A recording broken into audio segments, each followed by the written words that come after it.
विश्वगुरु बनने की राह में तेजी से अग्रसर होते हुए भारत को उस समय तगड़ा झटका लगता है जब नालंदा विश्वविद्यालय को ज़बरदस्ती जला दिया जाता है और वहाँ रखी हुई 90 लाख पुस्तकों को जला दिया जाता है, जो 3 महीने से 6 महीने तक जलती रहती हैं। न बड़ी शक्तियों ने, न स्थानीय शक्तियों ने, न स्थानीय लोगों ने उसे बुझाने का कोई प्रयास किया, न कोई इसका साक्ष्य है कि बुझाने का प्रयास किया गया, न उसे बचाने का प्रयास किया, बल्कि बौद्धों को मार मार के काट काट के वहाँ से भगाया गया।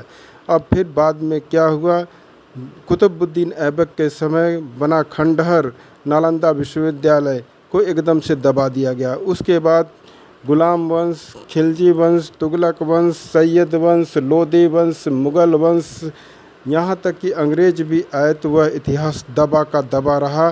19वीं शताब्दी में अलेक्जेंडर कनिंघम ने इसको वहाँ पर खोजा तो वहाँ कोई बाबा ने तेलिया बाबा, भैरव बाबा और न जाने कौन कौन मूर्तियों को भगवान की मूर्तियाँ बनाकर वहाँ पर पूजा कर रहा था, दान दक्षिणा ले रहा था। जब अलेक्जेंडर ने कनिंघम ने वहाँ खुदाई की तो वहाँ ढेर सारी बुद्ध मूर्तियाँ मिली, ढेर सारी इमारतें मिली और खुदाई की बात पता चला कि यह तो नालंदा विश्वविद्यालय है, जो विश्व विख्यात था और विश्व का पहला आवासीय विश्वविद्यालय था और विश्व का ऐसा विश्वविद्यालय था जहाँ रिसर्च को, विवेक को बढ़ावा दिया जाता था, जहाँ देश दुनिया के लोग आते थे। Tibet, Korea, Thailand, Malaysia, Indonesia, चीन, जापान, श्रीलंका, न जाने कहाँ कहाँ से यहाँ पर लोग शिक्षा प्राप्त करते थे। फाहियान इत्सिंग ने भी यहाँ पर कई साल तक शिक्षा ग्रहण किया था। तमाम इतिहासकार इस बात पर जोर देते हैं कि इसको बख्तियार खिलजी ने जलाया, किंतु अन्य दूसरे इतिहासकार भी हैं जो बख्तियार खिलजी को दोषी नहीं मानते हैं, बल्कि ब्राह्मणों को दोषी मानते हैं, जो कि उस समय बौद्ध विरोधी थे और बौद्धों से के साथ उनका संबंध 36 का हुआ करता था।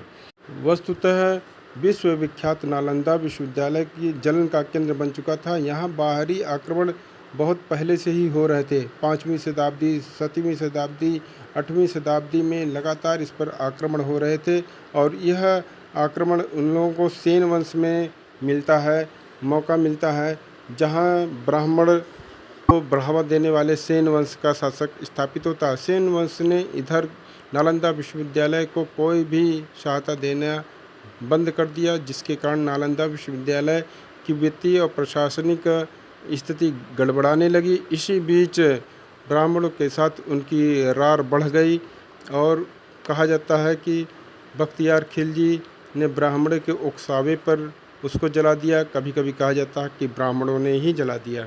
ईएन झा, तारानाथ, आरसी मजूमदार, यदुनाथ सरकार बख्तियार खिलजी को नालंदा को जलाने के लिए उत्तरदायी नहीं मानते हैं। तारानाथ और अन्य बौद्ध इतिहासकार सीधे तौर पर ब्राह्मणों को ही दोषी मानते हैं, जिन्होंने नालंदा विश्वविद्यालय को ज़बरदस्ती जला दिया था।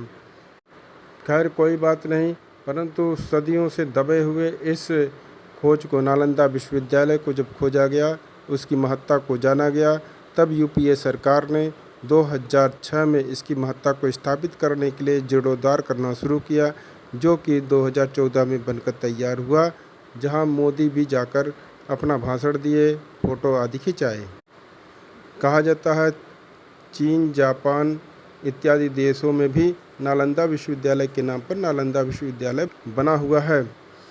अब नालंदा विश्वविद्यालय अपनी महत्ता को पुनः स्थापित कर सके, इसी की आशा की जा सकती है, परंतु जो वहाँ पर जला दिया गया, जो इतना बड़ा घाटा हुआ भारत को, उसकी भरपाई हो पाना बहुत ही मुश्किल लगता है।